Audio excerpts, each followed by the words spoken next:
Hello दोस्तों, तो आपका स्वागत है आपके अपने चैनल टेक्निकल स्टडी पॉइंट पे। और आज हम जानेंगे जो इसरो वीएसएससी का है उसका आपका फाइनली नोटिफिकेशन जो है वो जारी हो गया है, जिसमें आपके अच्छे खासे सीट आए हुए हैं। और जो वीएसएससी है आपका केरला में बेसिकली पड़ता है, जो त्रिवेंद्रम में, वहाँ पे सीटें बहुत बढ़िया सीट आई हुई है, जिसमें आपका देखोगे सीट जो है 60 से ज़्यादा सीटें आई है ना। तो एक एक करके जानते हैं। तो जो आपका इसरो आता है वो डिपार्टमेंट ऑफ स्पेस के अंदर आता है, गवर्नमेंट ऑफ इंडिया जो है उसके अंदर आपका भारत सरकार का ये एक जो स्पेस के जो रिलेटेड इस पर आपका वर्क होता है, जिसमें से आपका बहुत ही आपका साइंटिस्ट लेवल तक आप जैसे इसमें जितने सारे टेक्नीशियंस आए हुए हैं, फार्मासिस्ट का आया हुआ है, ड्राफ्टमैन का आया हुआ है। तो जैसे ज्वाइन करते हैं इसका मैं स्ट्रक्चर भी डाल दूंगा, कैसे कैसे इसकी जो आपका प्रमोशन लगता है, पोस्ट कैसे होता है, उसके बारे में डाल दूंगा। तो इससे पहले और इसके बारे जो है सारा आपका प्लेलिस्ट भी बना रखा है,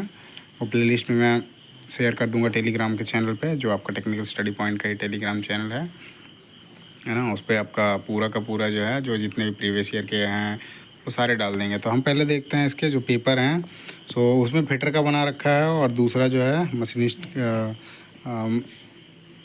मशीनिस्ट का, ठीक है। तो उसमें हम मशीनिस्ट के दो हैं, तो बाकी सब के भी जो भी हैं वो अपडेट कर दिया जाएगा, है ना। तो मैं अभी बात करता हूँ सबसे पहले जो आपका वीएसएससी का आया हुआ है आपका नोटिस जो है, नोटिफिकेशन नोटिस जो है ये आपका दिया है। एडवर्टाइजमेंट नंबर जो है 31/5/2025 का है। तो आपका जो फॉर्म भराना स्टार्ट होगा 2 तारीख से स्टार्ट होगा, है ना। ये आपका एम्प्लॉयमेंट न्यूज़ में आया हुआ है, अभी आ जाएगा, इसका फाइनल नोटिफिकेशन आने का होगा तो फिर उसके बाद वो अपडेट कर देंगे। सो इसमें देखते हैं एक करके जो सीट रहेगा आपका, पे लेवल क्या रहेगा, क्या क्वालिफिकेशन मांग रखा है, उसके बारे एज होगा, कितनी सीटें हैं, उसके बारे देखेंगे, है ना।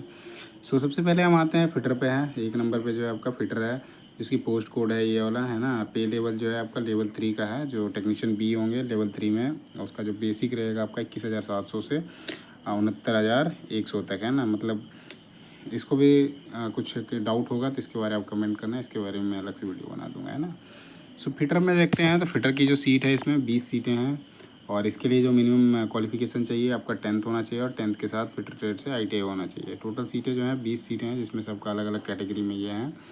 और इसमें जनरल के लिए 9 है, OBC के लिए 6 हैं, फिर SC के लिए आपका 4 है, ST के लिए कोई सीट नहीं है फिटर में, ना। EWS के लिए 1 है, और एक सर्विसमैन के लिए 2 है। और जो PWD कैटेगरी है, PWD बेसिकली जो दिव्यांग है उनके लिए 1 है, ना। इसी तरह से आते हैं तो इलेक्ट्रॉनिक मैकेनिक में है, इसमें भी आपका 10 चाहिए और ITI चाहिए इलेक्ट्रॉनिक मैकेनिक ट्रेड से। इसके लिए टोटल सीट जो है 11 है, बाकी ये कैटेगरी वाइज दिया हुआ है सीट। फिर उसके बाद देखते हैं टर्नर में। तो टर्नर में भी इसी तरह से आपका, थोड़ा जूम कर देता है ना, टर्नर है। तो टर्नर में भी वही आपका है, 10th चाहिए, और 10th के साथ आपका ITI होना चाहिए टर्नर ट्रेड से। टोटल सीट जो है वो 6 सीटें हैं, जिसमें से अलग अलग कैटेगरी में सीट है। SC ST के लिए कोई सीट नहीं है, और PWD के लिए भी इसमें सीट नहीं है। बाकी आपका जनरल OBC और EWS के लिए और एक सर्विसमैन के लिए सीटें हैं, ना।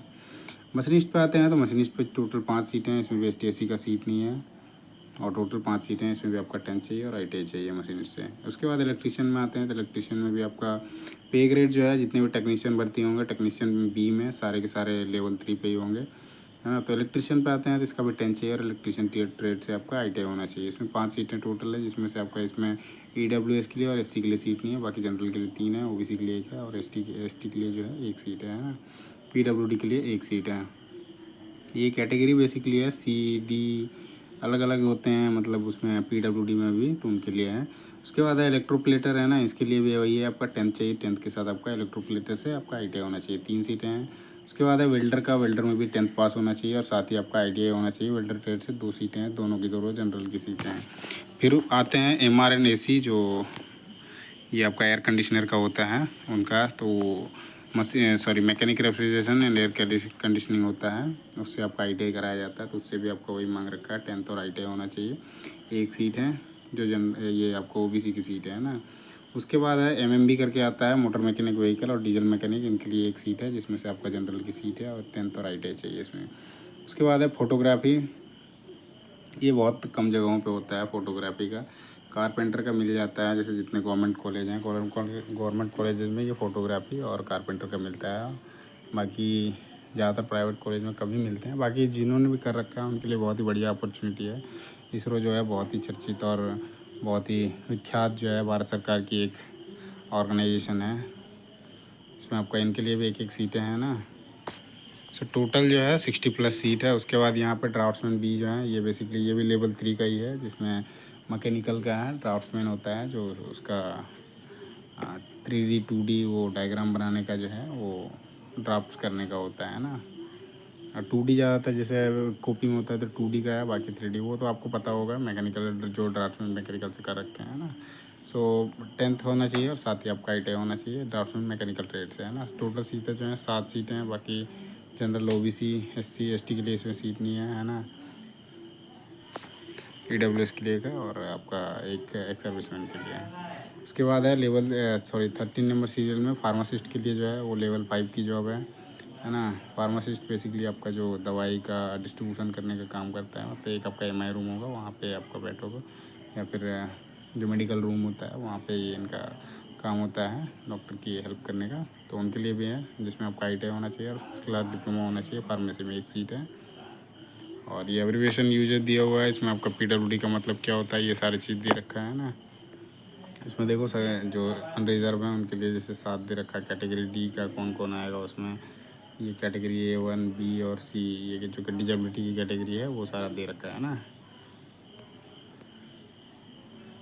उसके बाद ये है बाकी EWS का मतलब इकोनॉमिकल वीकर सेक्शन हो गया। EXM एक सर्विसमैन हो गया। SC शेड्यूल कास्ट हो गया। ST आपका शेड्यूल ट्राइब हो गया, अनरिजर्व हो गया, और OBC अदर वर्कर क्लास। ये आपका OBC में आपका नॉन क्रीमी लेयर में आना चाहिए, मतलब जिनका 8 लाख से कम का होगा वही आपका ये बनेगा है ना, नहीं तो जनरल में काउंट करे जाएंगे। बाकी ये दिया हुआ है, ये तो मैं जब आएगा जब डाल दूँगा। ये एडवर्टाइजमेंट नोटिस है जो एम्प्लॉयमेंट न्यूज़ पाई हुई है उसका है ना। सो http://www.bssc.gov.in है ना। सो ये आपका जो है स्टार्ट जो होगा सुबह के मतलब 2 तारीख का, आप जून में आपका 2 जून से जो है स्टार्ट हो जाएगा है ना। 2 जून 2025 से आपका फॉर्म जो है वो स्टार्ट हो जाएगा और लास्ट जो है आपका 16/6 मतलब 16 जून 2025 तक आपका लास्ट डेट रहेगा है ना। बाकी कुछ भी जानकारी और भी चाहिए तो आपका bssc.gov.in है, उस पर आप देख के सारा कुछ दे सकते हो है ना। ए लेवल क्वालिफिकेशन एज लिमिट बाकी यहाँ दिया हुआ है ही, और भी कुछ चाहिए तो आप वेबसाइट पे जाके देख सकते हो। सो